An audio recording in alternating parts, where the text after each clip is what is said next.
Est-ce qu'il y a une formule pour réussir dans l'entrepreneuriat en Afrique? Formule pour réussir, je ne sais pas, mais les choses à ne pas faire, oui. OK. Les choses à ne pas faire. En gros, la rencontre des entrepreneurs, pour moi, quelque part, c'est quelque chose que j'aurais aimé qu'on me dise lorsque j'entreprenais. C'est-à-dire que l'expérience la plus intense que j'ai eue, c'est à Madagascar, nécessairement, dans mon pays d'origine, lorsque j'ai créé le premier fast-food au concept malgache. C'était comme ça à l'époque, ça s'appelle Malindé. Alors, les choses à ne pas faire, véritablement, c'est être seul, isolé. C'est le danger de tout entrepreneur. C'est dingue. 2, avoir une compétence. Pas la connaissance générale, mais une compétence. Maîtriser quelque chose. Donc, ne pas avoir de compétences, il faut éviter. Il faut au moins avoir une compétence. Il faut que vous ayez une compétence. Ne pas avoir d'argent, sincèrement, c'est pas la peine. Quand vous n'avez pas de capital, laissez tomber. Faites en sorte que vous avez au moins un peu de capital. Alors, un peu de capital, c'est combien? Mais tout dépend de votre projet. Par exemple, là, je vois des jeunes qui disent « Ok, moi, je veux monter une usine de transformation, c'est 100 millions, mais j'ai rien. » Mais combien tu as? Non, j'ai 10 000. Mais ça va être compliqué. C'est bien l'ambition, mais ça va être compliqué. Donc, fais avec ce que tu as. Donc, peu importe, en fait, votre capital, mais faites avec ce que vous avez. Et le 4e élément, forcément, il faut vous faire accompagner. C'est-à-dire que dans une structure d'accompagnement. Donc, le mot est galvaudé, j'espère qu'on y reviendra, mais il faut vraiment faire accompagner. Donc, 1, éviter d'être seul. 2, il faut avoir une compétence. 3, il faut que vous ayez du capital. Et 4, il faut vous faire accompagner. Parce que vous pensez que les autres, là, ils arrivent tout seuls. Non, ils vous mentent. C'est-à-dire qu'ils étaient accompagnés. Mais ils ne vous disent pas nécessairement. D'accord. Alors, 1, éviter d'être seul. Ce n'est pas toujours évident de trouver des associés. Comment on fait? Alors, très concrètement, ce que je dis souvent aux jeunes, démarrez vers des projets. C'est-à-dire que faites des petits projets. C'est-à-dire que dès que vous démarrez quelque chose, ça ne sera pas nécessairement ça. C'est à ce moment-là que vous appelez les gens, en fait. Qui sont alignés avec vous par rapport à ce que vous voulez faire? Vous voulez monter, je ne sais pas, demain de la restauration rapide. Ça marche beaucoup au Sénégal, demain dans nos pays, parce qu'on mange vraiment street food. OK, très bien. Prenons cet exemple. Okay. Ibrahima veut monter son petit fast-food. OK.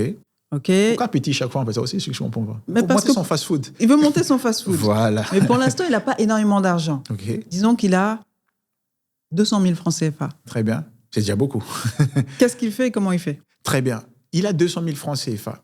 Et c'est là où c'est intéressant. C'est-à-dire qu'il faut qu'il aille chercher des personnes qui partagent, en gros, c'est-à-dire du moins qu'il ait le même projet que lui.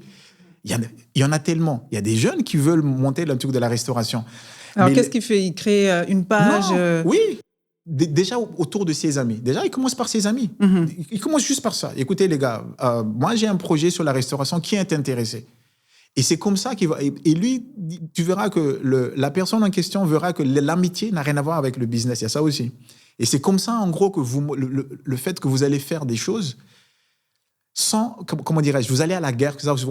J'aime pas dire le mot parce que c'est un peu guerrier, tu vois. C'est-à-dire qu'il faut que vous trouviez des personnes avec qui vous dites, OK, avec lui, yeux fermés, on va aller.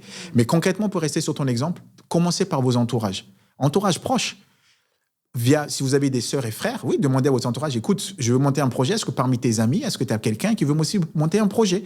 Oui, moi, je veux bien. OK, allons-y, définissons les rôles. Moi, j'amène de l'argent, qu'est-ce que toi, tu amènes? Et on fait.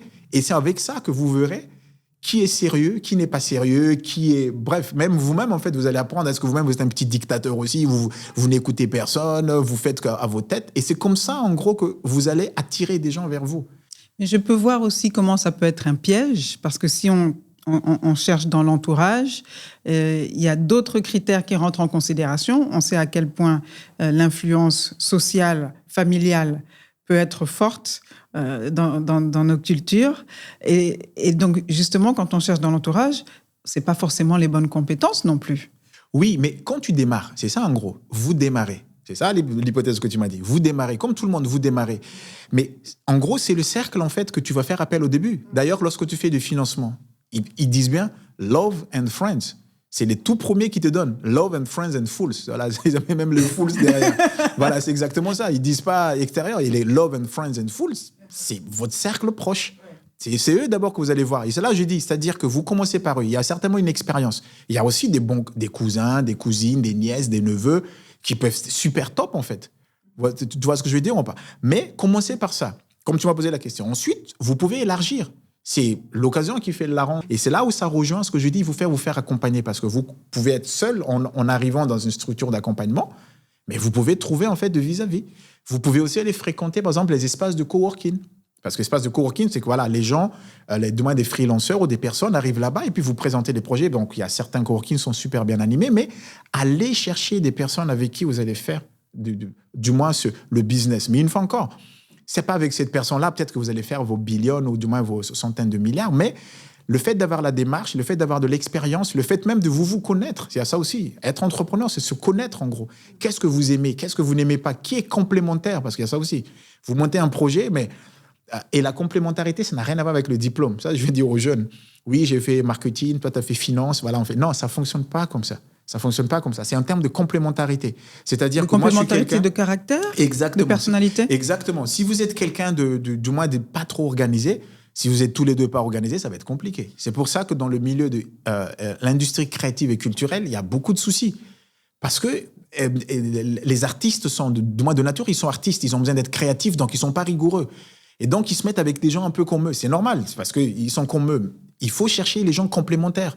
OK, si vous êtes un peu pas rigoureux, il faut des gens, en fait, rigoureux avec vous. Voilà, si vous êtes tout le temps en retard, il faut avoir votre associé qui est ponctuel, parce que pour aller faire des rendez-vous, vous perdez des contrats comme ça. Donc, ça vous permet d'avoir une expérience concrète sur ce que vous faites.